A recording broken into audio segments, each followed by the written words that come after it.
PoK को भारत में शामिल करना शानदार कदम होगा या एक बड़ा जोखिम? भारत की सुरक्षा, अर्थव्यवस्था और भविष्य को लेकर एक बड़ा सवाल। क्या पाकिस्तान अधिकृत कश्मीर यानी पीओके को भारत में मिलाना एक शानदार कदम होगा या एक बड़ा जोखिम?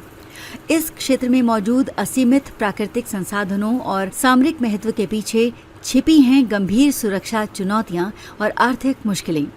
क्या ये पिछड़ा हुआ इलाका भारत के लिए एक नया अध्याय लिखेगा या अनावश्यक परेशानियों का कारण बनेगा? इस वीडियो में हम पीओके को लेकर छिपी हर संभावना और खतरे का गहरा विश्लेषण करेंगे और जानेंगे कि क्यों ये फैसला भारत के भविष्य के लिए इतना महत्वपूर्ण है। क्या ये एक दूरदर्शी कदम है या एक राजनीतिक गलती? जानने के लिए बने रहिए। रक्षा मंत्री राजनाथ सिंह द्वारा मोरक्को में दिए गए एक बयान के बाद नई बहस छिड़ गई है। राजनाथ सिंह ने दावा किया है कि भारत पाकिस्तान अधिकृत कश्मीर को बिना किसी युद्ध के भी अपने नियंत्रण में ले सकता है। रक्षा मंत्री ने इस दावे के लिए स्थानीय लोगों का हवाला दिया है जो पाकिस्तान से आज़ादी चाहते हैं। राजनाथ सिंह का ये बयान उस वक्त आया जब उनसे पूछा गया कि ऑपरेशन सिंदूर के दौरान भारत पाकिस्तान अधिकृत कश्मीर को अपने कब्जे में ले सकता था, एक शानदार मौका जो भारत ने गंवा दिया। ये बयान भारत की उस नीति को दर्शाता है जो शांतिपूर्ण एकीकरण और विकास पर आधारित है। लेकिन क्या ये भारत के लिए सही मायनों में फायदेमंद होगा? आइए पीओके को भारत में मिलाने के फायदों और नुकसानों पर एक नजर डालते हैं। आज के इस विश्लेषण में हम चर्चा करेंगे कि क्या पाकिस्तान अधिकृत कश्मीर को भारत में मिलाना फायदेमंद होगा या नुकसानदायक। पहले जानते हैं पाकिस्तान अधिकृत कश्मीर के बारे में। पाकिस्तान अधिकृत कश्मीर यानी पीओके करीब 85,846 वर्ग किलोमीटर में फैला है और इसे पाकिस्तान आज़ाद जम्मू कश्मीर और गिलगित बाल्टिस्तान कहता है। 2025 तक यहाँ की अनुमानित आबादी 55 लाख है, जिनमें से ज्यादातर मुस्लिम हैं। आर्थिक और बुनियादी ढांचे के मामले में ये क्षेत्र काफी पिछड़ा हुआ है। यहाँ की अर्थव्यवस्था मुख्य रूप से खेती, पर्यटन और बाहरी देशों से आने वाले पैसों पर निर्भर है। सड़कें, बिजली और स्वास्थ्य जैसी बुनियादी सुविधाएं भी यहाँ अपर्याप्त हैं। लेकिन यहाँ जल विद्युत उत्पादन, सोना, तांबा और यूरेनियम जैसे महत्वपूर्ण प्राकृतिक संसाधन भी मौजूद हैं। अगर पीओके भारत में शामिल हो जाता है तो इसके कई बड़े फायदे हो सकते हैं। राजनीतिक लाभ। पीओके भारत को अफगानिस्तान और मध्य एशिया से सीधा जोड़ देगा। इससे भारत को वाखान गलियारे के जरिए तुर्कमेनिस्तान की गैस और व्यापार मार्गों तक पहुंच मिल जाएगी। सुरक्षा में सुधार। पीओके पर नियंत्रण होने से सीमा पार से होने वाली घुसपैठ और आतंकवाद में भी भारी कमी आएगी। इससे हाजिर पीर पास जैसे इलाकों में होने वाली घुसपैठ रुक जाएगी और सियाचिन ग्लेशियर की रक्षा पर हर साल खर्च होने वाले हजारों करोड़ रुपए भी बचेंगे। चीन को चुनौती। ये कदम चीन पाकिस्तान आर्थिक गलियारे यानी CPEC और चीन के BRI यानी belt and road initiative project के लिए एक बड़ा रणनीतिक झटका होगा, क्योंकि CPEC का एक बड़ा हिस्सा गिलगित से गुजरता है। आर्थिक लाभ।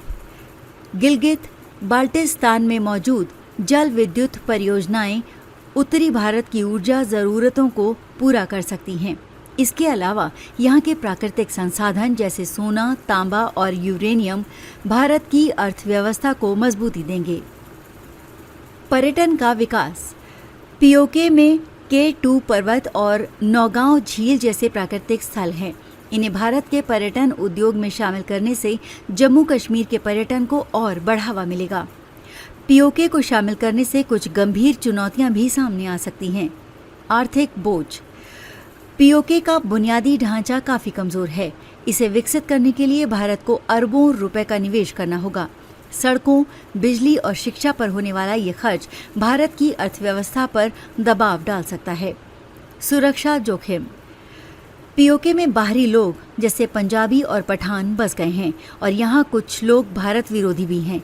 इसके अलावा लश्कर-ए-तैयबा जैसे आतंकी संगठन भी यहाँ सक्रिय हैं। इन्हें भारत में शामिल करने से आंतरिक आतंकवाद का खतरा बढ़ सकता है। भू राजनीतिक तनाव। पीओके पर नियंत्रण से पाकिस्तान और चीन दोनों के साथ तनाव बढ़ सकता है।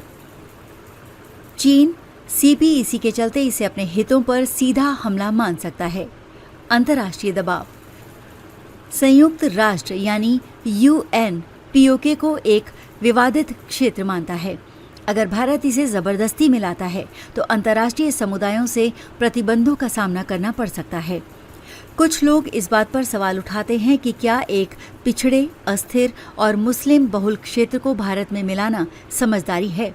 ये सोचना कि यहाँ सिर्फ समस्याएं हैं गलत होगा। ये सच है कि पीओके में बेरोजगारी और कमजोर ढांचे जैसी समस्याएं हैं, लेकिन भारत ने जम्मू कश्मीर में अनुच्छेद 370 हटने के बाद भी इसी तरह की चुनौतियों का सामना किया है। भारत की धर्मनिरपेक्ष नीति सभी समुदायों को समान अवसर देती है। राजनाथ सिंह का मानना है कि जम्मू कश्मीर में विकास को देखकर पीओके के लोग खुद भारत से जुड़ना चाहेंगे और ये एक सही दृष्टिकोण लगता है। जबरदस्ती एकीकरण के बजाय शांतिपूर्ण कूटनीति और विकास पर ध्यान केंद्रित करना ज्यादा फायदेमंद होगा। पीओके को भारत में मिलाना एक रणनीतिक, आर्थिक और सांस्कृतिक रूप से फायदेमंद कदम हो सकता है। इससे भारत को मध्य एशिया तक पहुंच मिलेगी और आतंकवाद का खतरा भी कम होगा। हालांकि इसके आर्थिक बोझ, सुरक्षा जोखिम और भू राजनीतिक तनाव जैसी चुनौतियों को नजरअंदाज नहीं किया जा सकता। इन चुनौतियों को सही नीति और दृष्टिकोण के साथ संभाला जा सकता है। भारत की मजबूत अर्थव्यवस्था और उसकी कूटनीतिक शक्ति इसे संभव बना सकती है। पीओके भारत का अभिन्न अंग है और इसका शांतिपूर्ण एकीकरण पूरे दक्षिण एशिया में स्थिरता ला सकता है।